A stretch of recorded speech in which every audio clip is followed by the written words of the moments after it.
Welcome to the book summary of Grit, The Power of Passion and Perseverance by Angela Duckworth. This book was published in 2016 and weighing in at 352 pages. Grit by Angela Duckworth is a psychological experimentation of the concept of grit, a combination of passion and perseverance. She discusses how effort is often ignored, outshone by talent, when really what is most important in life is effort. Duckworth shares her personal lessons learnt, real-life examples, and useful tips for raising her own children to be gritty. This book is a really good in-depth discussion about the psychology of talent, effort, and achievement. If you like what you hear in the book summary, I strongly suggest you buy the book using the link in the description. So without further ado, I bring you the book summary of Grit. Grit. The highly accomplished are paragons of perseverance. For most, there is no realistic expectation of ever catching up to their ambitions. In their own eyes, they are never good enough. They are the opposite of complacent, and yet in a very real sense, they are satisfied being unsatisfied, chasing something of unparalleled interest and importance, and in the chase, as much as the capture, that is gratifying. Even if it is boring or frustrating or even painful, they don't dream of giving up. Their passion is enduring. A combination of passion and perseverance makes high achievers special. High achievers have grit.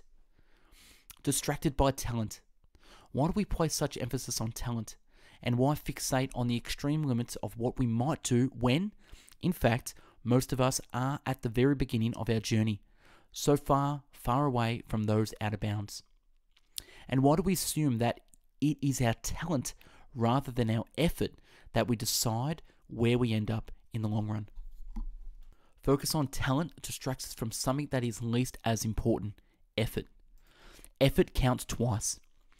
It seems that when anyone accomplishes a feat worth writing about, we rush to anoint that individual as extremely talented. If we overemphasize talent, we underemphasize everything else. We want to believe that Mark Spitz was born to swim in a way that none of us were and none of us could. We don't want to sit on the pool deck and watch him progress from amateur to expert. We prefer our excellence fully formed. We prefer mystery to mundanity.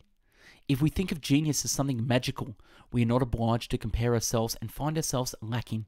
To call someone divine means there is no need to compete. From talent to achievement. Talent is how quickly your skills improved when you invest effort. Achievement is what happens when you take your acquired skills and use them. Of course, your opportunities, for example, have a great coach or teacher, matter tremendously, to or maybe more than anything about the individual. This theory doesn't address these outside forces, nor does it include luck. It's about the psychology of achievement, because psychology isn't all that matters, it's incomplete, but still relevant. Talent, how fast we improve in skill, absolutely matters, but effort factors into the calculation twice, not once. Effort builds skills. At the very same time, effort makes skills productive. The exercise example. About 40% of people who buy home exercise equipment later say they end up using it less than they expected. How hard we push ourselves in any given workout matters, of course, but the bigger impediment to progress is that sometimes we stop working out altogether. As any coach or athlete would tell you, consistency of effort over the long run is everything. How often do people start down a path and then give up on it entirely? How many treadmills are gathering dust in the basements across the country? Many of us, it seems, quit when we start far too early and far too often, even more than the effort a gritty person puts in a single day. What matters is that they wake up the next day and the next and ready to get on that treadmill and keep going. Strivers. Someone twice as talented but half as hardworking as the other person might reach the same level of skill but still produce dramatically less over time. This is because as strivers are improving in skill, they are also employing that skill. To make pots, write books, direct movies, give concerts, if the quality and quantity of those pots, books, movies, and concerts are what count, then the striver who equals the person who is natural in skill by working harder will in the long run accomplish more. Talent and skill. The separation of talent and skill is one of the greatest misunderstood concepts for people who are trying to excel, who have dreams, who want to do things. Talent you have naturally. Skill is the only developed by hours and hours and hours of beating on your craft. Skill is not the same thing as achievement either. Without effort, your talent is nothing more than the unmet potential. Without effort, your skill is nothing more than what you could have done but didn't. With effort, talent becomes skill, and at the very same time, effort makes skill productive. Goal hierarchy. At the bottom of this hierarchy are our most concrete and specific goals. The task we have on our short-term to-do list. I want to get out the door today by 8 a.m. These low-level goals exist merely as a means to an end. We want to accomplish them only because they get us something else we want. In contrast, the higher goal in the hierarchy, the more abstract, general, and important it is, the higher the goal. The more it's the end itself, and the less it's merely a means to an end. The top-level goal is not a means to an end by any other mean. It is instead an end in itself. Think of this top-level goal as a compass that gives direction and meaning to all goals below it. Grit goals. Grit is about holding the same top-level goal for a very long time. It is also interesting and important that it organizes a great deal of our waking activity. In very gritty people, most mid-level and low-level goals are, in some other way, related to the ultimate goal. In contrast, a lack of grit can come from having less coherent goal structures. Grit grows. To the question of whether we get grit from our DNA, there is a short answer and a long answer. The short answer is, in part. The long answer is, well, more complicated. Some of the variation in grit in the population can be attributed to genetic factors, and the rest can be attributed to experience.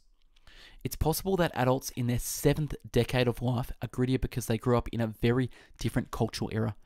Perhaps one of those values and norms emphasize sustained passion and perseverance more than they have been the case recently. Alternatively, it's possible these age trends have nothing to do with the generational changes in grit.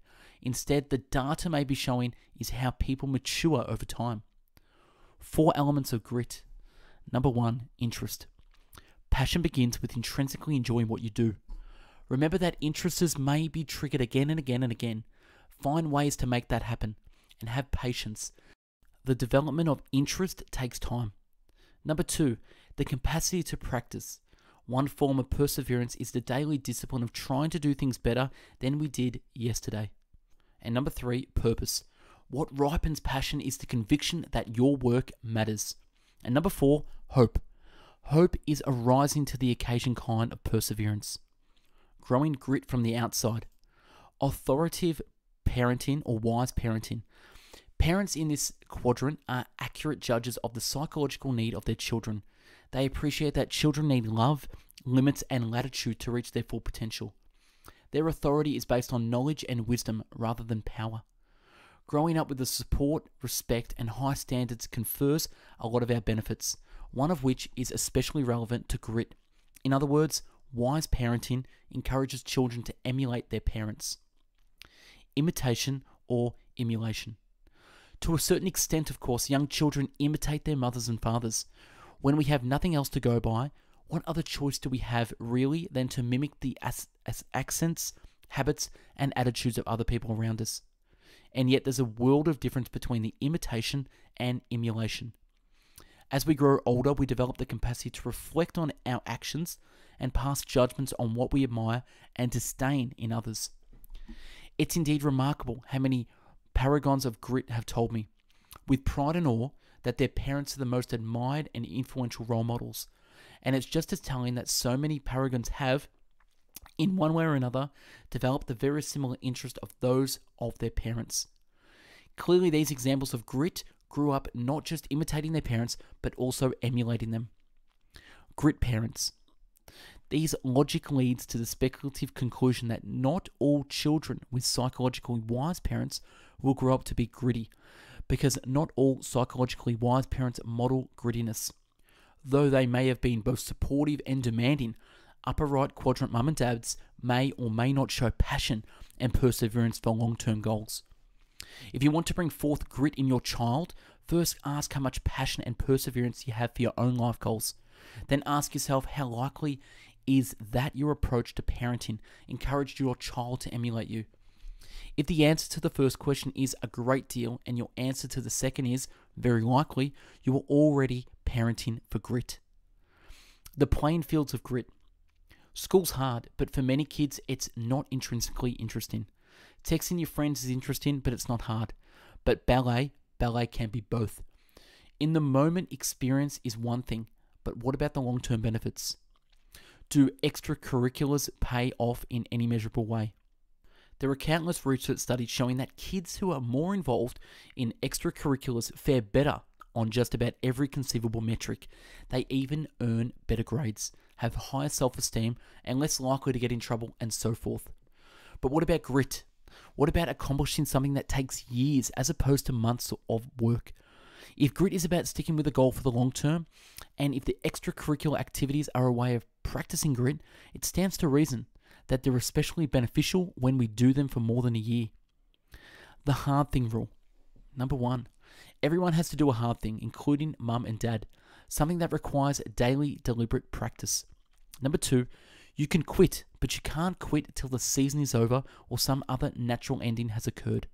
Number 3, you get to pick your hard thing, not your parents or elder siblings or friends.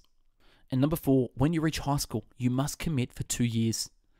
For parents who would like to encourage grit without obliterating their child's capacity to choose their own path, I recommend the hard thing rule.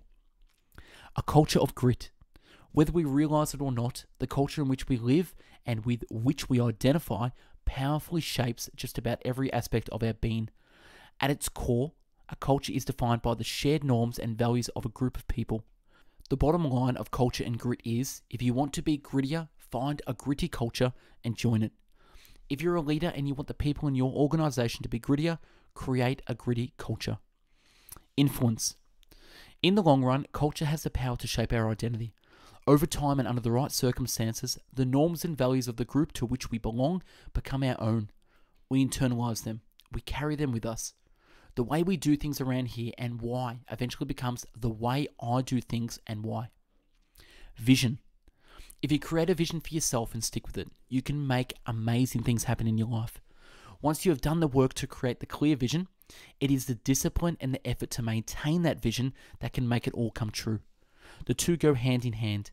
The moment you've created that vision, you're on your way. But it's the diligence with which you stick to that vision that allows you to get there. Conclusion. What we accomplish in the marathon of life depends tremendously on grit, our passion and perseverance for long-term goals. An obsession with talent distracts us from that simple truth. On your own, you can cultivate your own grit from the inside out.